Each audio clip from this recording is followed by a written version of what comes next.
लोग आके यही पूछना चाह रहे होते हैं कि what is the best time.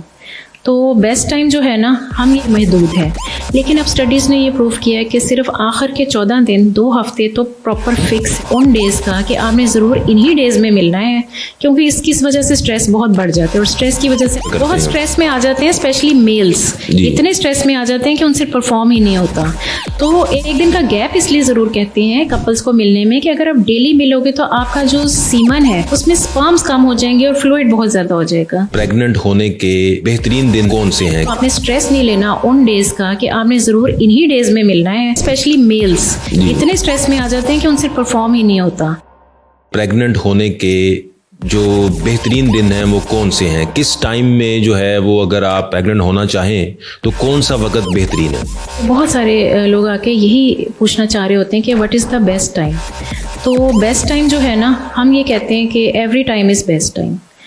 पहले कॉन्सेप्ट था कि ओवुलेशन डेज बस थोड़े से हैं और वो उधर तक ही महदूद है, लेकिन अब स्टडीज़ ने ये प्रूव किया है कि सिर्फ आखिर के 14 दिन 2 हफ्ते तो प्रॉपर फिक्स हैं। शुरू के डेज़ वेरी करते हैं हर पर्सन में, यानी किसी का जो पीरियड्स वाले दिन हैं वो 4 भी हो सकते हैं, 8 भी हो सकते हैं, किसी के पीरियड्स जो हैं वो 2 दिन भी होके ख़त्म हो जाते हैं। तो ये डेज़ वेरी करते हैं।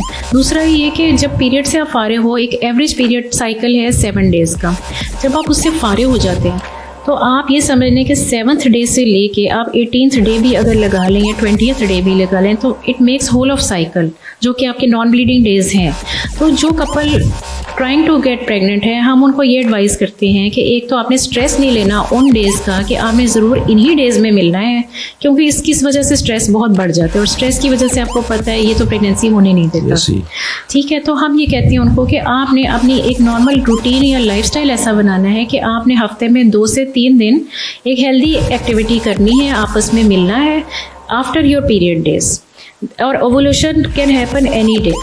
अब ओवुलेशन जो है वो एक बड़ा लंबा टॉपिक है, तो इसके ऊपर भी फर्दर डिस्कशन हमने वो जो था एक स्टिग्मा था कि शायद जो 13 डेज से लेके 18 डेज या वो जो इन बिटवीन जो टाइम था वो बहुत देर तक ये स्टिग्मा चलता रहा है। आप लोग काउंसल भी करते रहे हैं। बिल्कुल आप सही कह रहे हैं, हमने भी काउंसलिंग की हुई है एज जूनियर डॉक्टर। जी।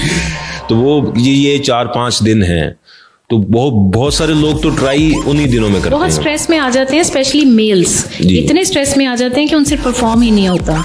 तो एक तो ये स्टिग्मा जो है ना, ये रिसर्च ने साबित किया कि आखिर के दिन तो आपके फिक्स्ड हैं, ओवुलेशन के बाद आपके 2 वीक्स हैं, लेकिन ओवुलेशन कब हो रही है, शायद वो 10वें दिन हो जाए, शायद वो 20वें दिन हो, तो यू नेवर नो। दूसरा, हम एक दिन का गैप इसलिए ज़रूर कहते हैं कपल्स को मिलने में कि अगर आप डेली मिलोगे तो आपका जो सीमन है उसमें स्पर्म्स कम हो जाएंगे और फ्लूइड बहुत ज़्यादा हो जाएगा, तो आपकी ये सीमन क्वालिटी इफेक्ट होती है, इसलिए एक दिन का गैप बेहतर होता है। अदरवाइज मतलब, और दूसरा ये कि जो भी कपल्स हों उनकी वैसे हेल्दी क्वाइटल एक्टिविटी यानी मिलने की मिकदार जो होनी चाहिए वो हफ्ते में 2 से 3 दफ़ा वैसे भी होनी चाहिए। तो प्रेगनेंसी के लिए भी ये आइडियल है। तो मैम अब ये है कि आपका ये कुछ 4-5 डेज का वो नहीं है कि ये फिक्स है, आप बंद नहीं कर सकते। जी, नॉन ब्लीडिंग डेज में आप ये कर सकते हैं और किसी भी वक्त ये आप जो है वो हो सकती है। दूसरा जो है कि इसका ज्यादातर फैक्टर आपकी स्ट्रेस से है, वो स्ट्रेस आपको नहीं करने देती रादर देन कि आपके जो डेज हैं, तो आप स्ट्रेस भी अपना नॉर्मल जो है वो कम रखें और एनवायरनमेंट भी बेहतर रखें। बहुत शुक्रिया ma'am, thank you very much.